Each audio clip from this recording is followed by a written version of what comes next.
తిరుపతి జిల్లా అరవాపేడులో ఘనంగా పోలేరమ్మ తల్లి బోనాల ఉత్సవాలు. ఆంధ్రప్రదేశ్ తిరుపతి జిల్లా నాయుడుపేట మండలం అరవాపేడు గ్రామంలో శ్రావణ మాసాన్ని పురస్కరించుకుని జమ్మల రమణయ్య కుటుంబం, జమ్మల రమణయ్య, ముస్తానయ్య, సాయి, వైశాలి, పవన్, నితిన్, ఏంజల్, హృదయ్, యానుష్, మౌనిక, మోషి, రిషి ఆధ్వర్యంలో బోనాల ఉత్సవాలు వైభవంగా నిర్వహించారు. ఈ సందర్భంగా తెలంగాణ రాష్ట్రానికి చెందిన మన్సూరాబాద్ రాజేశ్వరి మరియు వారి బృందం, శ్రీ ప్రశాంత్, సోను, సిద్దిపేట ఒగ్గు అశోక్ బృందం డోళ్లతో కుటుంబ సభ్యులు కోటమ్మ, సుష్మా, సుమ, నిఖిత వారు తలపై బోనాలు ఎత్తుకొని శ్రీకాళహస్తి మతయ్య డప్పుల బృందంతో తెలంగాణ పల్లె ప్రవీణ్, పోతురాజు వేషధారణలో విన్యాసాలు చేస్తూ అమ్మవారి రథం ఊరేగింపుతో ఆడుతూ పాడుతూ పోలేరమ్మ తల్లికి బోనాలు సమర్పించుకున్నారు. ఈ కార్యక్రమంలో శ్రీ శ్రీ శ్రీ నాగర్పమ్మ అమ్మవారు Bhagavathi Hyderabad festival channel Arvind Kumar, V10 news బృందం ముఖ్య అతిథిగా పాల్గొన్నారు. చివరికి గ్రామస్తులు మధ్య పోలేరమ్మ అమ్మవారు భవిష్యవాణి, పోతురాజు గావు కార్యక్రమం కోలాహలంతో అమ్మవారికి మొక్కులు చెల్లించారు. ఈ ఉత్సవాల్లో V10 న్యూస్ కల్చరల్ డైరెక్టర్ పల్లె ప్రవీణ్ ప్రత్యేక ఆకర్షణగా నిలిచారు.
నమస్కారం. నేను క్రిస్టియన్స్లో ఉన్నాను.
క్షణార్థులల్లా తెలంగాణకి ఆంధ్రకి నమస్కారము.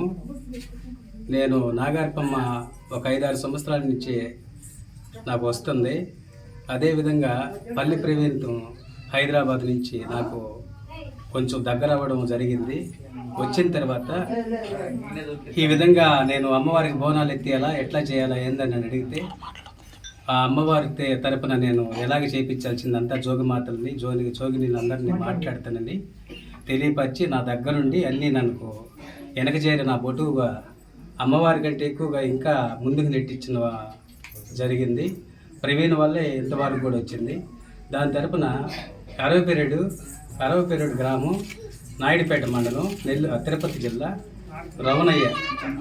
జమ్మల రవణయ్య మన దగ్గర ఉంటూ ఇదే విధంగా జరుగుతూ ఉంటే వాళ్ళు అనుకున్నది ఏదో మనసులో అనుకున్నది జరిగిందని, వాళ్ళ బిడ్డ పాపలు అందరూ బాగుండాలని, మంచిగా జరిగిందని మేము కూడా బోనాలు ఎత్తిస్తామమ్మా అని అంటే దాని ప్రకారం నేను ఎక్కడెక్కడో ఎత్తిస్తూ ఉంటాము. నాతో కూడా ఉండేవాడు.